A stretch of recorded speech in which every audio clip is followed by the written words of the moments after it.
Dr. Caldwell, I've seen a couple of your videos in the past, and one of them I thought was interesting that you said every cancer can be cured in 2 to 6 weeks.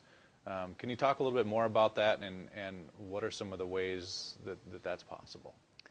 In my experience, every cancer can be cured in 2 to 16 weeks. Some cancers can be cured in minutes because every doctor in the world that's in office for 20 years or longer knows cases of spontaneous healing. There's even a book out called Spontaneous Healing by a guy I really don't like, and just stating that there are cases of spontaneous healing. That means if it's possible, we just have to find a way to access this. That's number one. So we all know about these. It also happened very often when people go to Lourdes or to these religious places, and it's not really the place that cures them, it's the expectation and the way to that place that cures them. The second, you get rid of acidosis and toxemia. The second, the body gets alkaline and oxygen rich with juicing a lot of greens like chlorophylls. Everything that's green has a lot of chlorophyll, gives the body a lot of oxygen. Getting your body alkaline with good calcium, with good nutrition, with good trace supplements, trace minerals, will help to alkalize the body. So that means the second you are alkaline, the cancer already stops. It can take a couple of days, a couple of weeks, but it stops.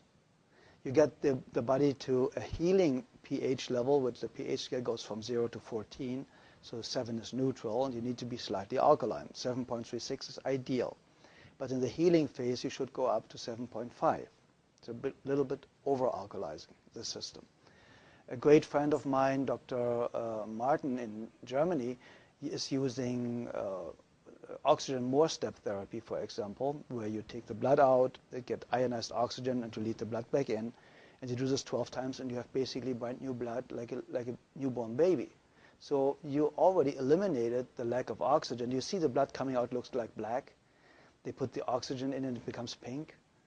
And it's like legal doping. You get it and you feel so energized and you're so vital.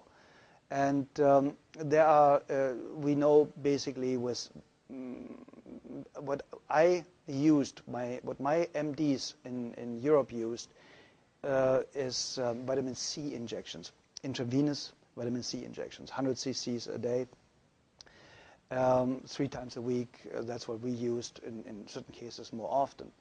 And very often, believe it or not, in my personal experience, the tumors or the cancerous growth was basically gone within a couple of days. And because vitamin C is so powerful and one of the greatest healers out there, you can fix nearly every heart problem, cardiovascular problem with vitamin C. They want to take it off the market. So it's going to become a prescription medication, and then it's synthetic and will not work anymore, like vitamin E. Vitamin E basically helps you to cure very easy and fast blood pressure problems in any way, shape, or form. That's why they made a study with artificially created vitamin E, chemical created vitamin E. Said, see, it doesn't work. No, of course not. Chemicals don't work. Nature works. If nature creates a problem, nature creates a solution. Very simple and easy. If it didn't exist 100 years ago, you don't need it today. It's very, very simple. And when you want to help somebody to educate themselves, to eliminate his or her own cancer really, really fast, I would basically start instantly with a vegan diet or with a raw food diet. My friend Paul Nissan is one of the greatest raw food chefs. He has fantastic books out there about raw food, so it's accessible for a couple of bucks, how to do it. He has free videos all over his website. And I would go instantly on a raw food diet. I would go make sure, if I don't have a very rare kidney disease, to drink a gallon of water a day with half a teaspoon of sea salt in it a day, because we need salt for every body function. We need electricity. And this electricity can only be produced with enough salt, basically.